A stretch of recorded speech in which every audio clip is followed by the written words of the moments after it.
ప్రకృతి వనం మన ఆరోగ్యం శీర్షికన ఇవాళ ఒక కొత్త చెట్టును పరిచయం చేద్దాం అనుకున్నాం.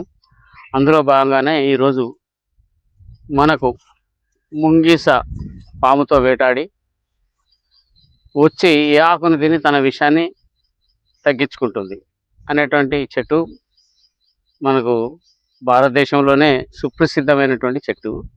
ఆ చెట్టు చాలామంది కూడా తెలుసు. చిన్నప్పుడు పిల్లలు కూడా దాన్ని కాయని నలిచి సిర కలర్లో ఉంటాయి కాబట్టి దాన్ని సిరకాయ అని కూడా మనం పిలుస్తాం.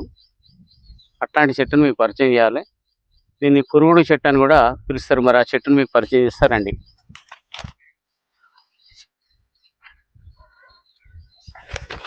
ఇదండి, దీన్ని సంస్కృతంలో మనం అరణి అని, సంతాలి అని కూడా పిలుస్తారు. మరి ఇది పిలాంతేసియా కుటుంబానికి సంబంధించినటువంటి మొక్క. తెలుగులో అయితే దీనికి కాంబోజా, బహుపుత్ర, వాతంగిని, రాజపర్ణి, ఎర్రబల్ల అని కూడా పిలుస్తారు. మరి దీని శాస్త్రీయ నామం వచ్చేసి పైలాంతిస్ రెటిక్యులా పటాస్.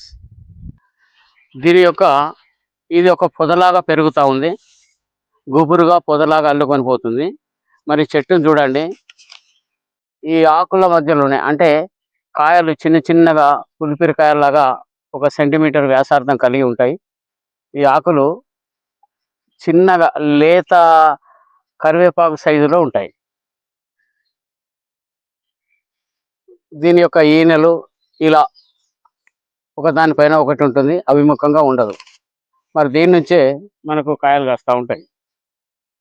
తర్వాత దీని వైశాల్యం వచ్చేసి, కాయ యొక్క వైశాల్యం 4x3 సెంటీమీటర్ల వరకు ఉంటుంది. దీని పువ్వులు పూసినప్పుడు వాసన చూస్తే మనకు బంగాళదుంప వాసన వస్తాయి. మరి ఇది పెరుగుతున్నప్పుడు వెంట్రుకల్లాగా ఉండి పెరిగితే నునుపుగా బరిగేలాగా పెరుగుతుంది. చూడండి, చిన్నప్పుడు లేతగా ఉంటుంది, ఇట్లా బరిగేలాగా పెరుగుతూ ఉంటుంది. ఈ చెట్టు అంతా కూడా చూడండి, ఈ చెట్టు కూడా బరిగేలాగా అంటే ఒక కొయ్యలాగా చిన్నగా చిన్నటి కర్రలాగా మీదికి పోతూ ఉంటుంది. ఇది ఇట్లా చిన్నగా చిన్నగా పెరిగి పోతూ పోతూ పోతూ ఇది పువ్వులు, కాయలు, ఈ ఆకులు ఇచ్చేటువంటి కొమ్మకే అంటే రెమ్మకే ఇది ఇలా కాయలు కాస్తుంది. ఈ కాయలు గుండ్రగా పచ్చగా అందంగా ఉంటాయి.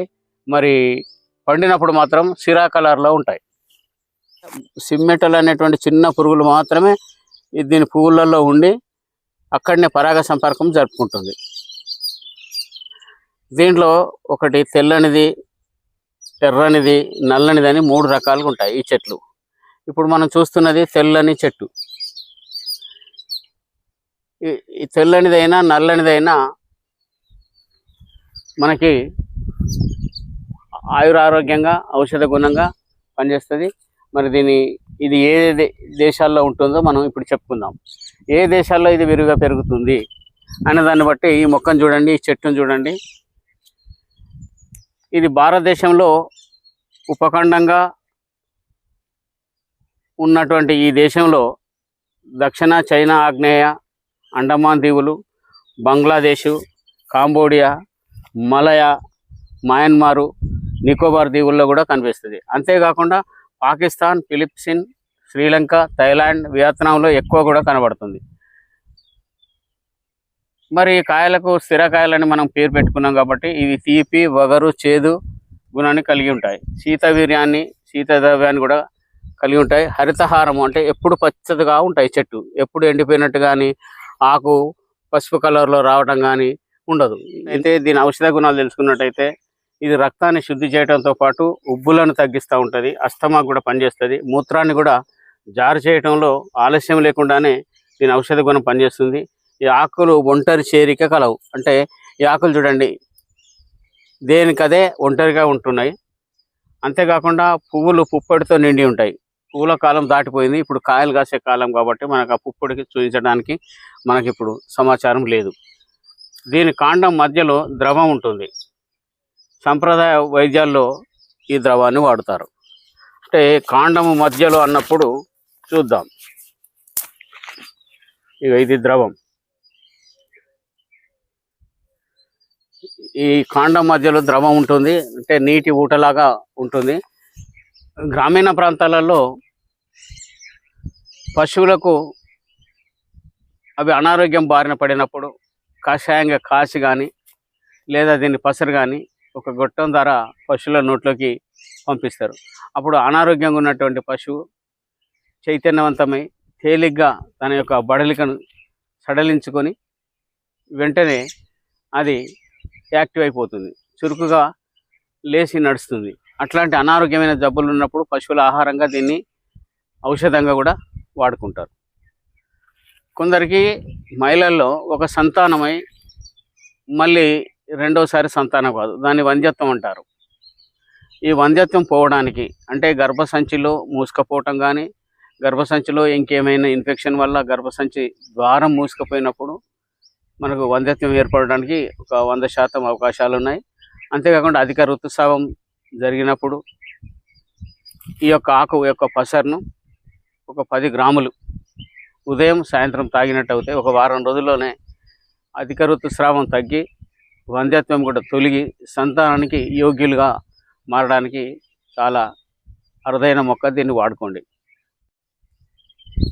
ఈ పుల్లలను దంతధావనం చేసుకున్నట్టు అవుతే అంటే పుల్లగా పళ్ళను తొమ్మినట్టు అవుతే దానికి మనకు చిగుర్ల నుండి కారే రక్తం కానీ, చిగుర్ల వాపు కానీ, చిగుర్లలో వచ్చేటువంటి వాసన కానీ, బ్యాక్టీరియా ఇన్ఫెక్షన్ కానీ ఇంకేదైనా ఉన్నట్టయితే ఇది మనకు కొందరికి చీము పట్టిన పుండ్లు ఉంటాయి. ఆ పుండ్ల నుంచి చీము కారుతూ ఉంటుంది, పచ్చగా చెడు వాసన వస్తుంటుంది.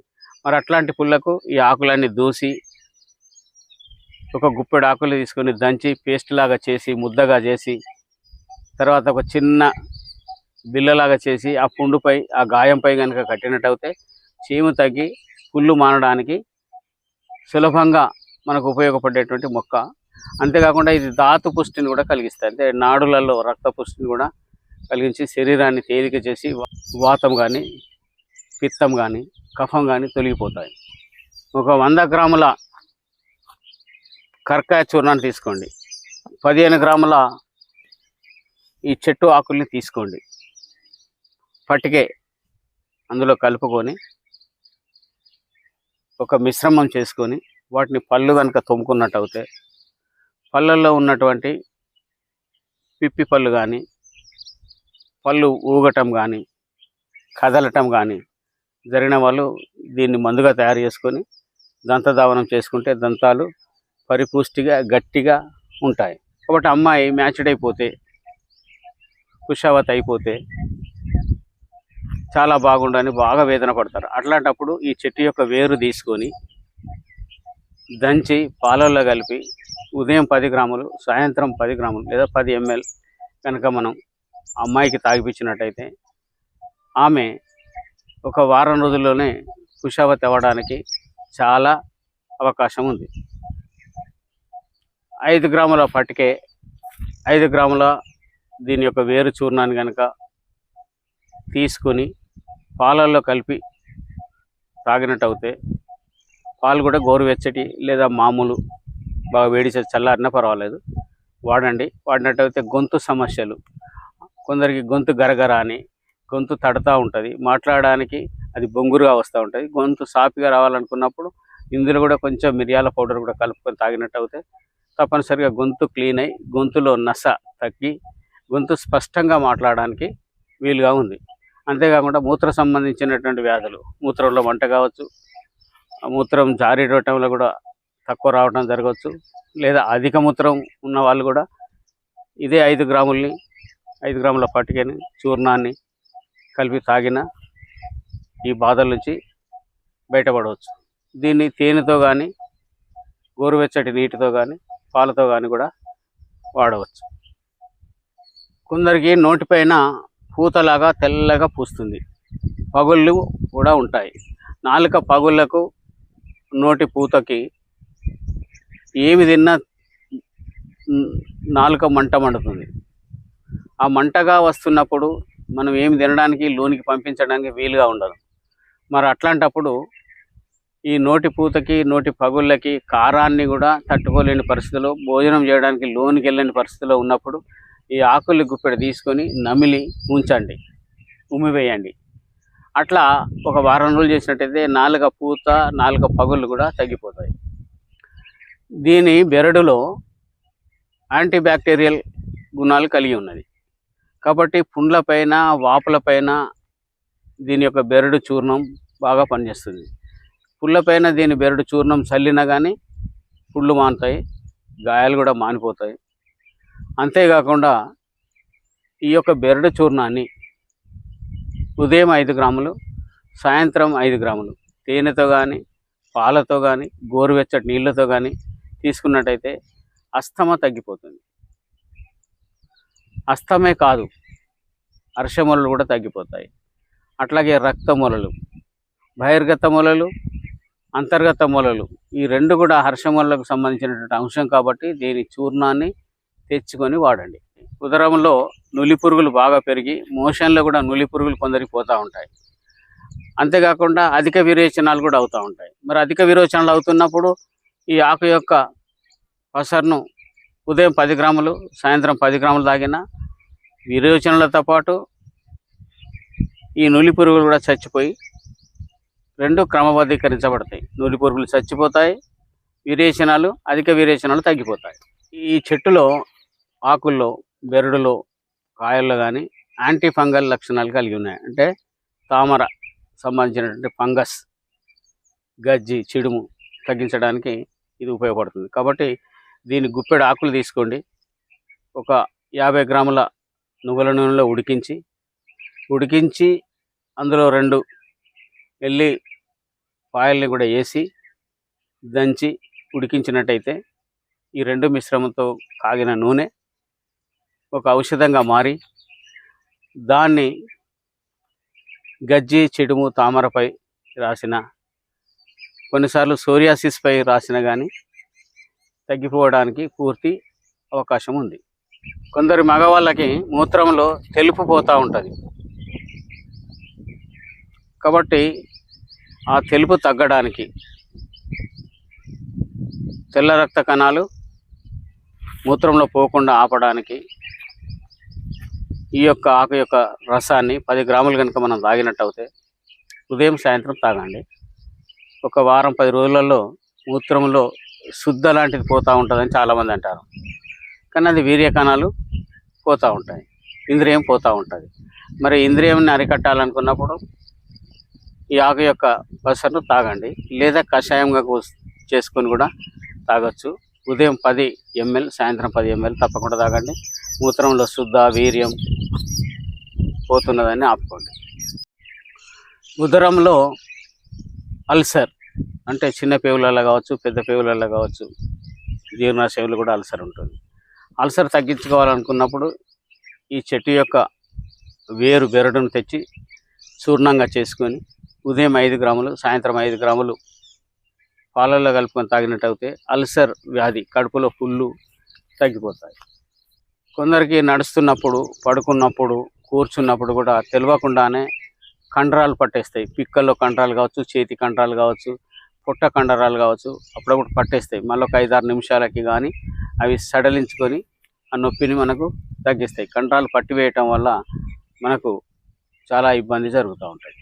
మరి కాళ్ళు చాపడానికి ఇబ్బంది పడుతూ ఉంటాం. పిక్కలు పైకి ఎక్కించినట్టుగా ఆ కండరాలు పైకి ఎక్కిస్తాయి. మరి అట్లాంటి వాత నొప్పులకి దీని యొక్క ఆకు యొక్క చూర్ణాన్ని ఉదయం 5 గ్రాములు, సాయంత్రం 5 గ్రాములు మాత్రమే తీసుకొని పాలల్లో కానీ తేనెలో కానీ కలుపుకొని తిన్నట్టు అయితే కండరాల నొప్పులు తగ్గటం, ఒళ్ళు నొప్పులు కూడా తగ్గటం జరుగుతూ ఉంది. క్యాన్సర్తో బాధపడుతున్నటువంటి మిత్రులకు ఒక మనవి, మన ఆయుర్వేద గ్రంథాల్లో దీనికి కూడా క్యాన్సర్ తగ్గించే ఔషధ గుణం ఉన్నట్లు రాయబడి ఉన్నది. మరి కాబట్టి దీని యొక్క బెరడును తీసుకొని ఉదయం 5 గ్రాములు, సాయంత్రం 5 గ్రాములు కనీసం ఒక 90 రోజులు కనుక తిన్నట్టయితే క్యాన్సర్ పెరగకుండా, పెరిగిన దాన్ని ఆపుతూ, అది మాన్పుతూ మనకు క్యాన్సర్ను మాయం చేసేటువంటి అవకాశాలు ఉన్నట్లు మనకు గ్రంథాలు విశదీకరిస్తున్నాయి. మీరందరూ కూడా క్యాన్సర్ పేషెంట్లు ఉంటే ఈ సహాయం చేయండి. కీళ్ళ నొప్పులు, కండరాల నొప్పులు, మోచేతి నొప్పులు, మోకాల నొప్పులు ఉన్నవాళ్ళు దీని యొక్క బెరడును సేకరించి తేనెలో కలుపుకొని 5 గ్రాముల మాత్రలో చేసుకొని ఉదయం సాయంత్రం 5 మాత్రలు చొప్పున 5 గ్రాముల మాత్ర చొప్పున కనుక తిన్నట్టు అయితే ఒక 90 రోజులు తిన్నట్టు అయితే మోకాల నొప్పులు, కీళ్ళ నొప్పులు, రొమటైటిస్, జాయింట్ పెయిన్స్ అన్నీ కూడా అంతేకాకుండా యూరిక్ యాసిడ్ వల్ల బాధపడుతున్న వాళ్ళు కూడా దీన్ని వాడుకున్నట్టయితే మలినాలను తొలగించి కీళ్ళ నొప్పులను తొలగించి మనకు వాత సంబంధించినటువంటి రోగాల్ని తగ్గించడంలో ప్రధాన పాత్ర పోషిస్తుంది. మీరు కూడా మా పాత్రలో ఒక ఆవగింజంత చోటు తీసుకొని మీ మిత్రులకు కూడా ఇది షేర్ చేయండి, సబ్స్క్రైబ్ చేయించండి, లైకులు కొట్టియండి. తప్పకుండా మా వీడియోలు ముందుకు నడిపించే బాధ్యత మీదే కాబట్టి మీ అందరి దగ్గర కృతజ్ఞతలతో మీ డాక్టర్ కిషన్ రావు.